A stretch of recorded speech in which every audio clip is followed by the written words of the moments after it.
زمان تمہارے لیے۔ اعوذ باللہ من الشیطان الرجیم، بسم اللہ الرحمن الرحیم۔ وَاضْرِبْ لَهُمْ مَثَلَ الْحَيَاةِ الدُّنْيَا، اور ان کے لیے ذرا بیان کیجئے ایک مثال دنیا کی زندگی کے لیے۔ کَمَاءٍ أَنزَلْنَاهُ مِنَ السَّمَاءِ، جیسے پانی کہ ہم نے اتارا آسمان سے، فَاخْتَلَطَ بِهِ نَبَاتُ الْأَرْضِ، اس کے ساتھ رل مل کر زمین کا جو سبزہ ہے وہ نکل آیا۔ فَأَصْبَحَ هَشِيمًا تَذْرُوهُ الرِّيَاحُ، اب یہ ایک لمبی بات ہے جسے مختصر کیا گیا کہ پھر کچھ عرصے کے بعد وہ سبزہ جو ہے وہ زرد پڑ جاتا ہے، پھر دھوپ کے اندر سوکھ کر پیلا ہو گیا، پھر چورا چورا ہو گیا، پھر وہ چٹیل زمین کی زمین رہ گئی۔ تو زندگی کا یوں سمجھیے کہ جیسے فصل لے لیجئے، کھیت کے اندر آپ نے بیج ڈالے ہیں، ہل چلایا ہے، پانی دیا ہے، اب فصل ہے، لہرا رہی ہے، ہریاول ہے، بڑا دل خوش کن منظر ہے۔ کچھ دنوں کے بعد اسی فصل کے اوپر جو زردی آ جاتی ہے، پھر وہ پک گئی ہے، اس کے بعد وہ کٹ جاتی ہے، کٹنے کے بعد پھر وہی منظر وہی ہے، وہی ویران منظر ہے، اور کہیں کہیں جو ہے وہ جو بھی توڑی کے تن کے کچھ پڑے ہوئے، اللہ اللہ خیر صلی اللہ۔ یہ جو سائیکل ہے، یہ پلانٹ لائف کی سائیکل ہے، 3 مہینے کی ہے، 4 کی ہے، 6 کی ہے، 7 کی ہے، یہی ہے نا۔ لیکن یہی سائیکل ایک بڑے پیمانے پر انسانی زندگی کی ہے۔ ایک بچہ پیدا ہوا، اس وقت جو ہے بڑی خوشیاں منائی گئیں، پھر وہ بڑا جوان ہوا، قوی ہوا، طاقت والا ہوا، پھر اس کے اوپر ادھیڑ ابھر آ گئی، بال میں سفیدی آ گئی، چہرے پر جو ہے وہ جھریاں پڑنی شروع ہوئیں، اس کے بعد پھر اس پر موت وارد ہوئی، پھر اسے قبر میں اتار دیا گیا، وہ مٹی سے تھا اور مٹی میں جا کر مل گیا۔ ایک ہی سپین ایک چل رہا ہے، سائیکل چل رہا ہے۔ یہ انسانی زندگی کا سائیکل ہے، اور یہ جو نباتاتی زندگی کا سائیکل ہے، فرق اس میں کچھ نہیں ہے۔ اوپر سے پانی آیا اور زمین کا سبزہ نکل آیا، اوپر سے روح آئی ہے اور ہمارے یہ اجساد اس زمین سے نکلے ہوئے ہیں، ان دونوں نے مل کر ہمیں اس حیات دنیاوی کی ایک شکل دے دی ہے۔ روح اوپر سے آئی ہے، زمینی شے نہیں ہے۔ بولے روح من امر ربی، اور یہ کہ زمینی طور پر جو بھی کچھ ہے، جو نظام ہے یہاں کا، اس میں یہ ہمارا جسم بنتا ہے اپنے ماؤں کے پیٹوں میں، اور پھر یہ روح کے ساتھ مل کر اس دنیا کی زندگی کے اندر ایک جو ہے ایک وقفہ امتحان جو ہے اس کو بسر کر رہا ہے۔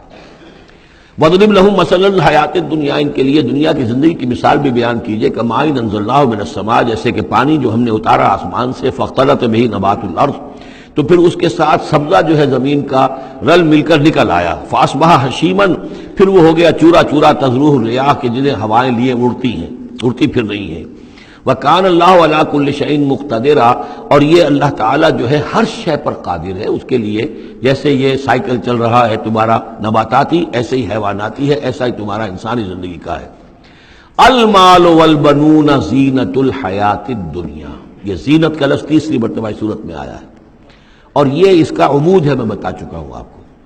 انا جعلنا ما علی الارض زینۃ لہا لنبلوہم ایہم احسن عملا، پھر آیا ترید و زینت الحیات الدنیا۔ اے نبی دیکھیے کہیں لوگوں کو گمان نہ ہو کہ محمد بھی دنیا کی زندگی کی زیبائش اور آرائش ہی پر رجھے ہوئے ہیں، معاذ اللہ صلی اللہ علیہ وسلم۔ اب یہاں فرمایا یہ دنیا کی زندگی جو تمہاری ہے، اس میں اولاد اور مال یہ تمہارے لیے زیبائش ہے، آرائش ہے، لیکن کتنی دیر کی؟ صرف اس زندگی کا معاملہ ہے، اسی کے لیے یہ ساز و سامان ہے جو برت لوگے، یہ رشتے جو ہیں یہ بھی یہاں ہی کے لیے ہیں۔ آخر میں تو ظاہر بات ہے کہ پھر جو ہے تمہیں اکیلے جا کر پیش ہونا اللہ کی عدالت میں، نہ کوئی باپ تمہارا ساتھ دے گا، نہ کوئی بیوی ساتھ دے گی، نہ کوئی بیٹا ساتھ دے گا۔ کلہم آتی ہے یوم القیامت فردا، اگلی سورہ جو ہے سورہ مریم، اس کے اندر یہ بات آ رہی ہے، اکیلے اکیلے جو ہے پھر وہ اپنا پورا محاسبہ جو ہے اس کو فیس کرنا ہے۔ المال والبنون زینت الحیات الدنیا، مال اور بیٹے یہ دنیا کی زندگی کی رونق ہے۔ والباقیات الصالحات، باقی رہنے والی تو نیکیاں ہیں۔ نیکی کوئی کمائی ہے اس 30 سال میں، 40 سال میں، 50 سال میں، تو ان کے لیے بقا ہے، مال کے لیے کوئی بقا نہیں ہے۔ الباقیات الصالحات خیر عند ربک ثواب و خیر عملا، وہ یقیناً بہتر ہیں تیرے رب کے نزدیک ثواب کے اعتبار سے، بدلے کے اعتبار سے بھی، اور توقع اور امید کے اعتبار سے۔ امید اگر کوئی لگانی ہے تو یہ مال اسباب سے نہ لگاؤ، امید اگر لگانی ہے تو اولاد سے نہ لگاؤ، امید لگانی ہے تو کوئی نیکی اگر ہے اور آخرت میں اس کا اجر و ثواب کی توقع ہے تو تمہارے لیے سہارا جو ہے اصل بننا چاہیے وہ۔ وَيَوْمَ نُسَيِّرُ الْجِبَالَ، اب یہ قیامت کا نقشہ کھینچا جا رہا ہے، اور جس دن کے ہم چلائیں گے پہاڑوں کو وَتَرَى الْأَرْضَ بَارِزَةً، اور تم دیکھو گے کہ زمین بالکل ننگی ہو گئی ہے، کوئی اونچائی نہیں رہی، کوئی نیچائی نہیں رہی، کوئی اونچ نہیں، کوئی ٹیڑھ نہیں، کچھ نہیں، سیدھی چٹیل پہاڑ چل جائیں گے تو آئی بات ہے کہ یہ اونچائیاں ختم ہو جائیں گی۔ وَحَشَرْنَاهُمْ، اور ہم ان سب کو جمع کریں گے، وَلَمْ نُغَادِرْ مِنْهُمْ أَحَدًا، اور ان میں سے ایک کو نہیں چھوڑیں گے، کوئی بھی نسل انسانی کا جو حضرت آدم سے لے کر اور قیامت کے آخری ساعت تک جو لوگ بھی پیدا ہوں گے سب کے سب موجود ہوں گے۔ وَعُرِضُوا عَلَىٰ رَبِّكَ صَفًّا، وہ پیش کیے جائیں گے اپنے رب کے سامنے صفیں باندھے ہوئے۔ لَقَدْ جِئْتُمُونَا كَمَا خَلَقْنَاكُمْ أَوَّلَ مَرَّةٍ، یہ پہلے بھی مضمون آ چکا ہے، آ گئے ہونا ہمارے پاس جیسے کہ ہم نے پیدا کیا تھا پہلی مرتبہ۔ پہلی مرتبہ کب؟ عالم ارواح میں، وہ اکٹھے تھے سب کے سب۔ بعد میں جو دنیا میں پیدائش ہماری ہوئی ہے یہ تخلیق ہے دوسری مرتبہ، یہ زمینی تخلیق کے ساتھ روح کو جوڑ کر جو ہے یہ ہمارا در حقیقت یہ تخلیق ثانی ہے۔ تخلیق اول جو ہے وہ تو ہماری ارواح کی شکل میں ہوئی، اور وہی شکل میں تھی کہ آدم سے لے کر اگر کل دنیا کی زندگی 15,000 برس ہو، فرض کیجئے آدم کے بعد سے لے کر قیامت تک، تو 15,000 برس تک جتنے انسان نسل آدم میں پیدا ہوئے بیک وقت وہ موجود تھے اس وقت بھی، اور بیک وقت موجود ہوں گے قیامت کے میدان میں بھی۔ لَقَدْ جِئْتُمُونَا، آ گئے ہو ہمارے پاس، كَمَا خَلَقْنَاكُمْ أَوَّلَ مَرَّةٍ، جیسے کہ ہم نے پیدا کیا تھا تمہیں پہلی بار۔ بَلْ زَعَمْتُمْ أَن لَّن نَّجْعَلَ لَكُم مَّوْعِدًا، اس وقت ہم نے تم سے ایک قول و قرار لیا تھا، أَلَسْتُ بِرَبِّكُمْ قَالُوا بَلَىٰ، لیکن اس دنیا کی زندگی میں تمہیں یہ گمان ہو گیا تھا کہ تمہارے لیے ہم کوئی وقت وعدے کا وقت مقرر نہیں کریں گے، یعنی ملاقات نہیں ہوگی، تم بھول گئے تھے اس ملاقات کو، جی چرا رہے تھے ہم سے ملنے سے۔ الذین لا یرجون لقاءنا، جو ہم سے ملاقات کی امیدوار ہی نہیں ہے، اس خیال ہی کو ذہنوں سے دور رکھتے تھے کہ کبھی اللہ کے حضور میں حاضری ہے۔ ووضع الکتاب، اور اعمال نامہ لا کر رکھ دیا جائے گا۔ وضع، اب وہ اعمال نامہ کیا ہوگا؟ کون سا جوائنٹ قسم کا کوئی کمپیوٹر ہوگا؟ ہر فرد نوع بشر آدم کی ہر نسل کا اس میں پورا کارنامہ زندگی محفوظ ہوگا۔ آپ کو معلوم ہے جیسے کمپیوٹر کے اوپر ایک بٹن دبتا ہے اور وہ سب آ گیا، اور ایک بٹن دبے گا اس کا پورا جو چھپ کر بھی آ گیا۔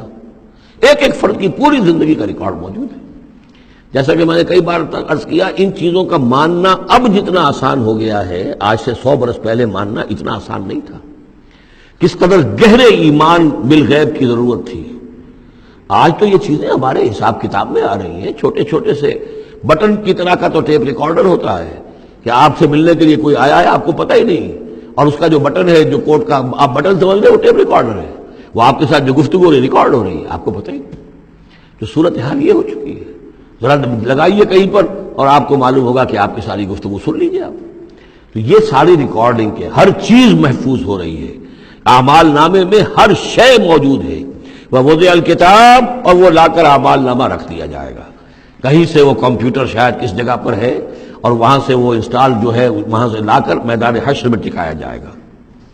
ووضع الکتاب فترى المجرمین مشفقین مما فیہ، تم دیکھو گے اب مجرموں کو ڈر رہے ہوں گے، کانپ رہے ہوں گے کہ اس میں کیا کچھ ہے۔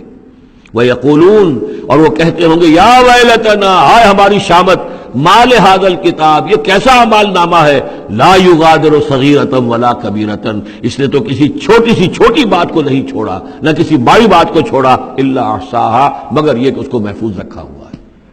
اس نے تو مائنیوٹس ڈیٹیلز کو بھی اومٹ نہیں کیا ہے۔ کیسا ہی اعمال نامہ، ما لہذا الکتاب لا یغادر صغیرۃ ولا کبیرۃ الا احصاھا ووجدوا ما عملوا حاضرا، ما عملوا، اور وہ پائیں گے جو بھی عمل انہوں نے کیا ہوگا اسے موجود۔